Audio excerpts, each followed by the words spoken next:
Primero que le quiero preguntar, ¿se asombró? ¿Le pareció algo rarísimo que no esperaba? ¿O viniendo de Alan García, consideraba que esta era una de las puestas en escena que se podrían generar ante una situación de esa naturaleza?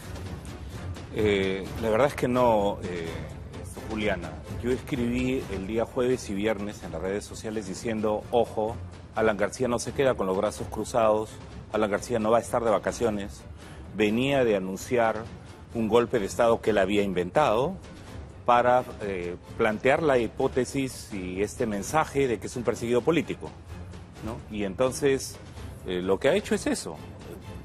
Los anuncios de que era un honor estar de retorno, etcétera, corresponden a un presidente, como lo hemos conocido, mitómano y cínico. Entonces, para nosotros, más bien, la preocupación que hay es que en este caso puedan concederle el asilo diplomático, lo cual sería una preocupación muy grande, porque no nos olvidemos que la carta de asilo de Alan García no es solo por él, es también por Keiko Fujimori.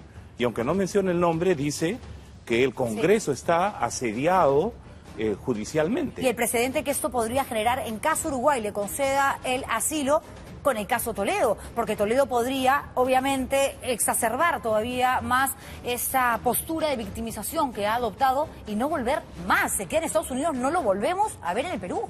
Pero por eso la importancia de señalar que la lucha contra la corrupción no puede ser a medias. O sea, aquí no se trata de decir contra algunos corruptos todo el peso de la ley y contra otros corruptos toda la complacencia, que es lo que ha hecho el Fujimorismo y el APRA cuando eximen de la Comisión Lavajato a Alan García y a Keiko Fujimori, precisamente en la carta que él dirige ahora para la solicitud de asilo, cuando la dirige al presidente Tabaré, está usando como una de las fuentes el hecho de que fue absuelto por la comisión Bartra, ¿no? ¿Cómo queda el fujimorismo ahora mismo? Porque claro, efectivamente cuando presentan el informe final dicen, está excluida Keiko Fujimori porque ella no fue funcionaria pública y no tuvo ningún tipo de participación activa en la época en la que se desarrollaron estos pagos, estas obras, estas licitaciones, concursos públicos con coimas bajo la mesa. Está clarísimo, pero Alan García sí, y ni siquiera todavía se sabe exactamente qué sucedió con la línea 1 del metro, que es una obra altamente cuestionada y que fue ejecutada además por Odebrecht. Lo que queda claro es que lo que junta como un cemento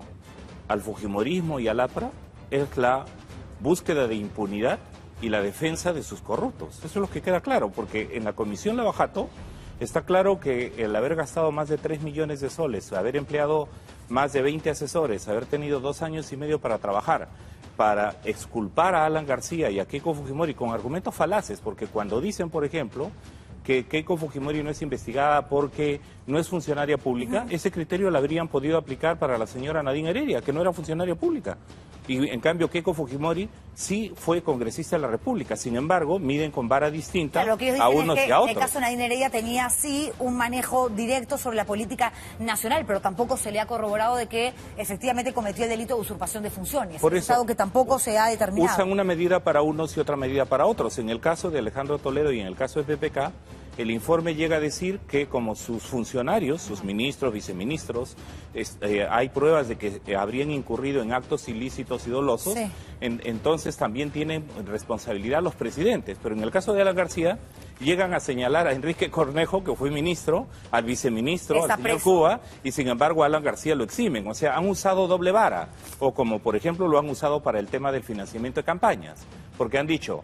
En el caso de Ollanta-Humala, sí hay pruebas de que Odebrecht, la empresa corrupta brasilera, financió campañas. Y sin embargo, ese mismo testimonio viniendo de Barata respecto de que para la campaña de Alan García dieron $600.000 a Alba Castro y respecto de Keiko Fujimori al menos le dieron $1.200.000, allí sí lo usan como un criterio exculpatorio, pero para otros casos, en el caso de Susana Villarán o en el caso de Nadine Heredia y Ollanta-Humala, usan ese criterio, doble vara, ¿no? Pero nada de lo que estamos hablando va a ser evaluado por el Ejecutivo, el gobierno uruguayo. Ellos simplemente van a decir, a ver, ese señor dice que no puede mantenerse en su país porque es un perseguido político. Y Uruguay es un país que tiene una trayectoria, un historial de haberle abierto las puertas del país a muchas personas que en algún momento han dicho, por favor, tengo que ir allá porque en este país no puedo mantenerme más. Claro, pero en este caso, y como lo hemos escrito hoy día al presidente Tabaré Vázquez, se lo hemos enviado también cartas a los diputados y a los senadores uruguayos,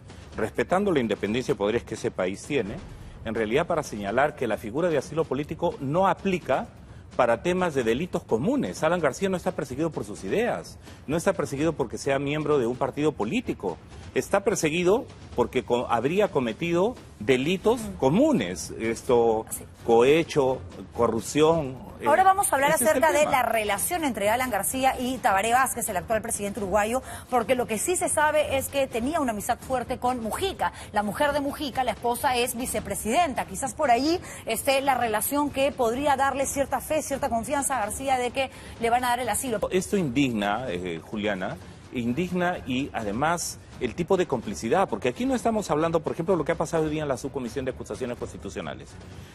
4 votos contra 7, nosotros pedimos que por necesidad pública se pusieran las 4 acusaciones constitucionales contra Chávarri. Y lo que se ha decidido, por la mayoría de votos, estos 7 votos, del APRA del Fujimorismo, es que eso se va a ver todavía cuando se termine la carga procesal ahora, es decir, en marzo. Claro. Y estamos yendo a un referéndum el 9, que la pregunta 1... dice que se tiene que reorganizar el Consejo Nacional de Justicia, uno de cuyos miembros es el presidente de la Junta de Fiscales. Es decir, en marzo, gracias a este referéndum, que nosotros estamos opuestos justamente porque no resuelve los problemas, lo que va a pasar es que en marzo tenemos a Chávarri eligiendo los nuevos jueces y fiscales con el voto que se le ha dado en el referéndum. ¿Y quién nos dice que no haciendo un par de llamadas a sus patas, ¿no? A Nostros, al doctor Rock y demás, porque él tiene una relación absolutamente directa con los integrantes de esta supuesta organización. No, y además, Juliana, porque blancos, la carta de Alan García deja claro, es una vergüenza. Deja claro que Alan García y Keiko Fujimori, para ellos es vital mantener a Chávarri, porque justamente saben que pueden haber este conjunto de o secuencias de complicidades, de dolo en la administración de justicia. Los fiscales y jueces que tenían a su medida, esto resulta que ahora han sido vistos o descubiertos como parte de una red mafiosa que llamamos los cuellos blancos del puerto. Pero no lo van a poder blindar de por vida, congresista Arana, porque evidentemente esto que usted está contando se ha expuesto de diferentes maneras, directa o indirectamente,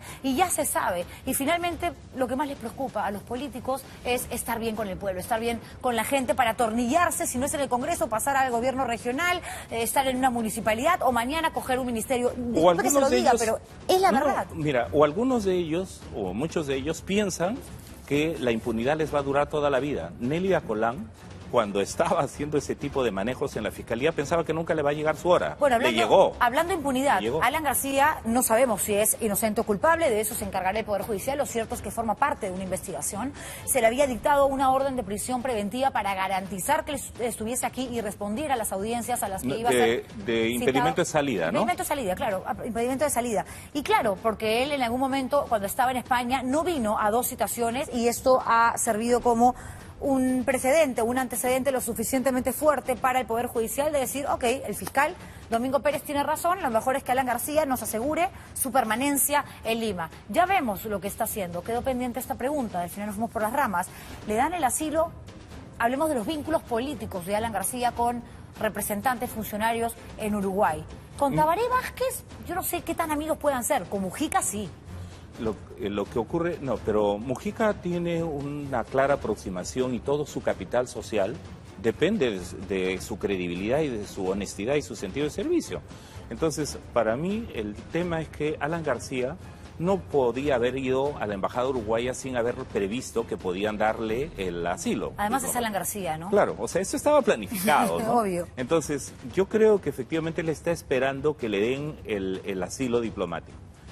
El que el gobierno uruguayo decidiera dárselo, ¿no?, que está en su derecho según la legislación internacional de hacerlo, sería muy grave para la lucha contra la corrupción en América Latina, porque lo que estaría diciendo es que se puede usar la figura del asilo que está reservada a dirigentes políticos, a opositores a regímenes autoritarios y dictatoriales, claro, se la va a dar a quien esté investigado por temas de corrupción. Además, sería terrible el daño que le harían a la institución del asilo diplomático. Y no solo eso, porque en Uruguay además se sabe que funcionaron muchas de estas offshores por donde justamente pasaba la plata de Odebrecht y luego se repartía en otros países de América Latina, razón por la cual el caso Lavallato también se investiga en ese país por los tentáculos que también, obviamente, cogieron a varios personajes y se apoderaron de una u otra manera de varias instituciones. La Por eso... población obviamente puede decir, a ver, ustedes están protegiendo a una persona que está siendo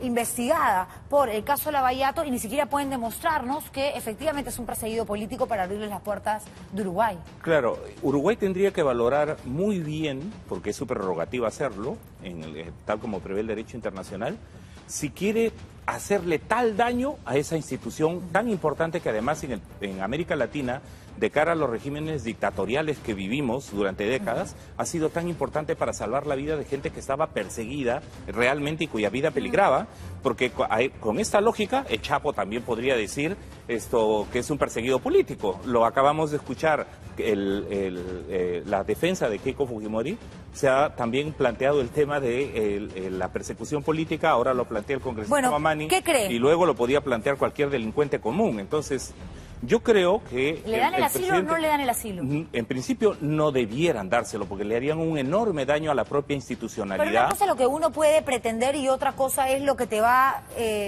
los indicios que te va dando, arrojando la propia coyuntura. Estando las cosas como están y tomando en cuenta que Alan García no va apuntada sin hilo. Y para haberse refugiado en la residencia del embajador uruguayo es porque sabe que allí tenía más oportunidades que en cualquier otro lugar. Si ese fuera el caso, que espero sea el caso negado, pero si ese fuera el caso, efectivamente, porque Alan García tiene esto planificado, debió haberlo tenido conversado, etcétera, uno esperaría que las fuerzas vivas democráticas del país, del nuestro, y también de Uruguay, tuvieran una reacción. Uno esperaría que el Senado y los diputados uruguayos tuvieran una reacción. Uno esperaría que el Frente Amplio, que es una coalición de partidos en Uruguay, también tuviera una reacción desfavorable a que le concedan. Pero en el supuesto caso negado que se lo dieran, Juliana, aquí hay que reclamar que el presidente Vizcarra asume el liderazgo de una situación como esta que además colocaría al Perú en una situación de ser un régimen autoritario o dictatorial o corrupto. Y las relaciones bilaterales lo que habría Uruguay, que hacer es traer al embajador uruguayo, eventualmente romper relaciones y no darle de ninguna manera el salvoconducto, de ninguna manera. Vamos a ver, si tiene el carácter para hacerlo, para defender la democracia. El Perú teniendo que darle un salvoconducto a Alan García para que se vaya a Uruguay. Es impresionante la situación. Yo creo que Vizcarra no debería ceder a esa situación. Bueno, pero si le dan el asilo político en Uruguay, se lo tiene que dar. No, no necesariamente. Es prerrogativa del Estado peruano no dárselo. Pero democráticamente corresponde. No, democráticamente corresponde defender la democracia de los corruptos. O sea, la corrupción no solo le roba Estado al país, armaría una hecatombe en la región. Destruye la democracia, significaría aceptar que el Perú es un régimen autoritario, pero que es un régimen corrupto. Pero no hacerlo, por más de que le moleste al Ejecutivo, a los peruanos en general, no hacerlo,